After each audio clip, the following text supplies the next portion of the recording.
Greetings, everyone, and welcome. October the 26th, 2025. And on this Sunday afternoon, in case you were wondering that Russia may want to have some type of peace, you can take that idea and fully deposit it in the waste bin. It is not true, because today, both Vladimir Putin and Sergei Lavrov going on major offensive with their rhetoric.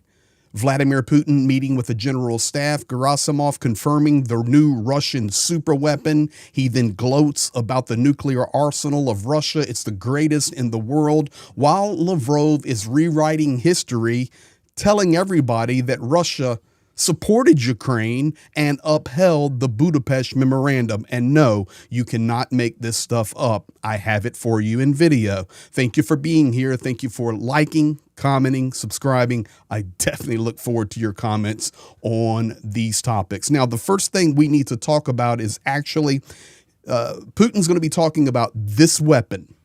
And this is going to be on the first video clip. It is the new Global Range Cruise Missile 9M730 BLUESKY, 7 years in development. Yes, nuclear turbojet, giving it unlimited range.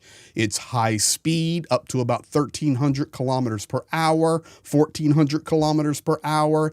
Its flight height is 25 meters up to 100 meters. It flies low to the ground to avoid air defense, and it is capable of carrying multiple type warheads, even nuclear. Lots of question marks here, but Putin confirming it's working. We're ready to put it into the hands of our soldiers. Let's start here with Putin gloating about his nukes and the new weapon. I'm taking you right inside the meeting, and yes, he's wearing the camouflage today.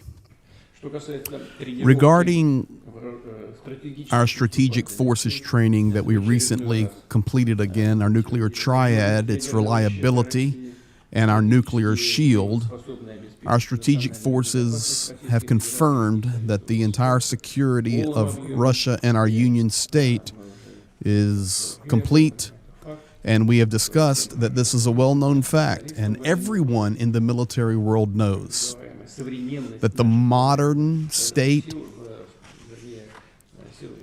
of our nuclear deterrence force is at the highest level. It is safe to say it is at the highest level. It is greater than any other nuclear nation in the world. Now, this is important, and I will continue this video going. That is a direct statement against the United States. Donald Trump saying over the last few weeks, we have the greatest weapons in the world. We have weapons that nobody even knows about. Here comes Putin right back while Trump is away in the Far East on a trip in which he may meet Kim Jong-un. We'll see. Now, this is about the new missile. Let's talk about the exercise that was conducted. I'd asked the Chief of Staff to report on one more main event. I briefly mentioned it in my opening remarks to you, and we're talking about the testing of the BLUESKY unlimited power nuclear ranged cruise missile. I know that I have your reports. I have reports from industry and defense ministry personnel and their assessments. It is a unique product that no one else in the entire world has. And I remember when we announced this weapon 7 years ago, even top experts, specialists, they said, well, that is a worthy goal, but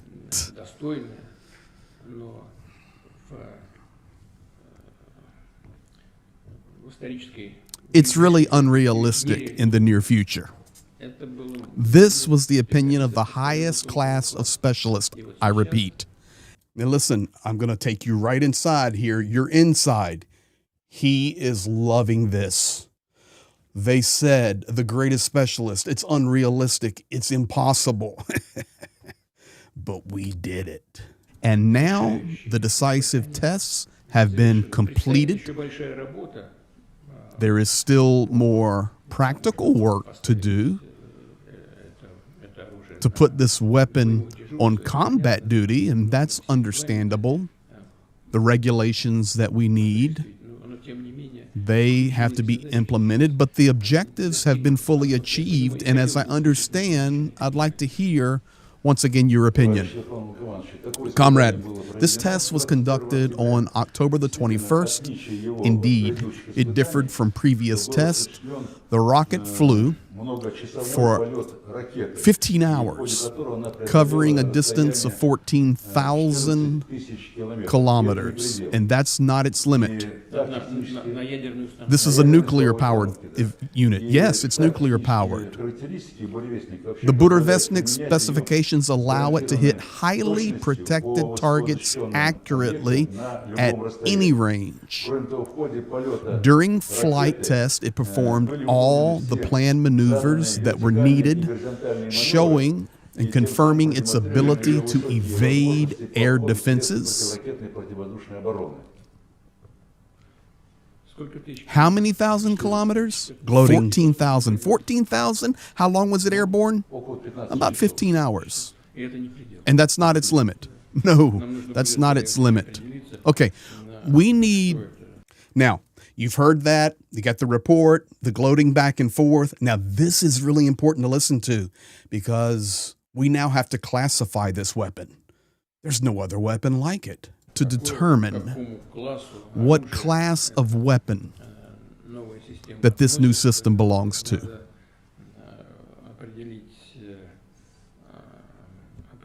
It's important to identify the possible use cases and prepare the necessary infrastructure to deploy it to our armed forces. Understood. And that's it, guys. That's the report about the new weapon.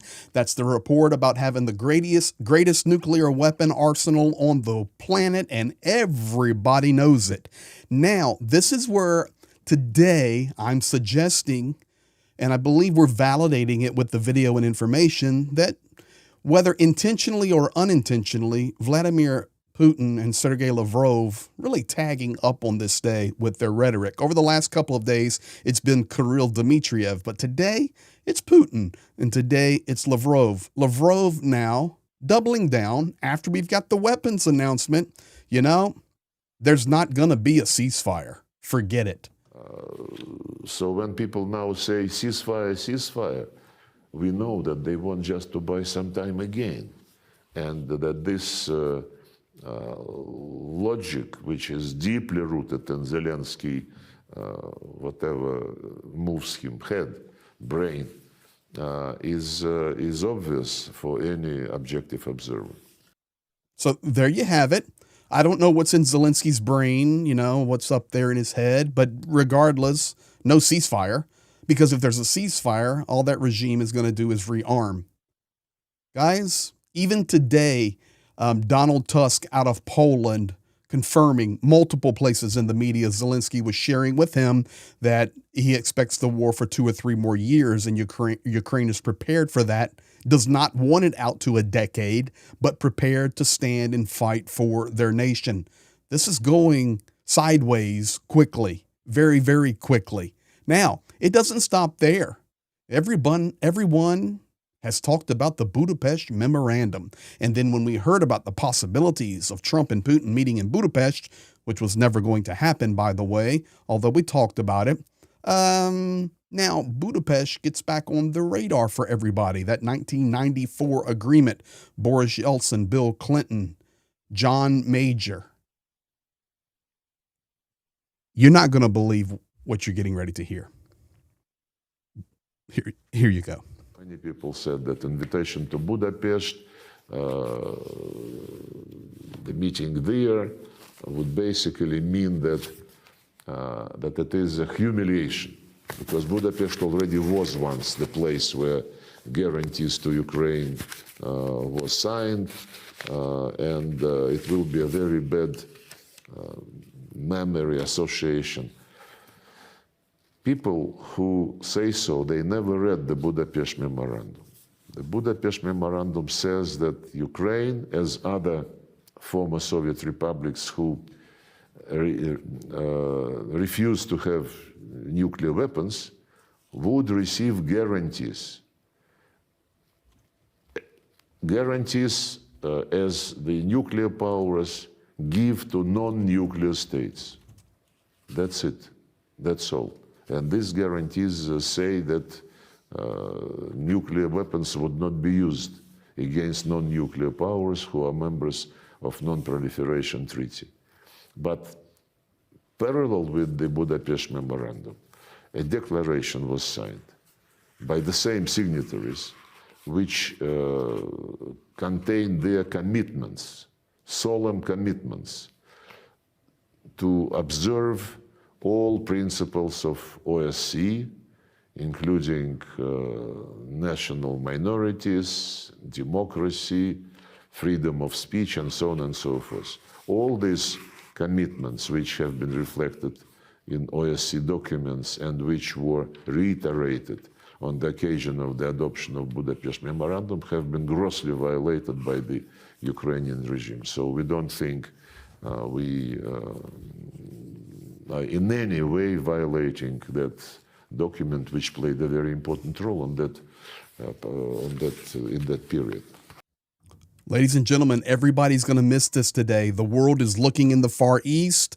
The world is looking at the hurricane coming towards the Dominican Republic, the internal issues in the United States, tariffs on Canada, tariffs on China, you name it. Guys, this is what's unfolding out of the Kremlin today. Vladimir Putin going nuclear and Lavrov rewriting history. I want to draw your attention to this. You may not be able to zoom in and see it. I just pulled it up really quickly here. The specific guarantees for Ukraine 1994 Budapest Memorandum. Respect for sovereignty and borders. Russia broke it. Refrain from the threat or use of force. Russia broke it.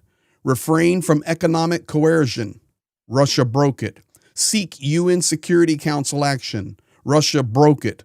No nuclear threats. Russia broke it. In fact, they broke it strongly today with Putin's veiled threats of how great their weapons are, unstoppable.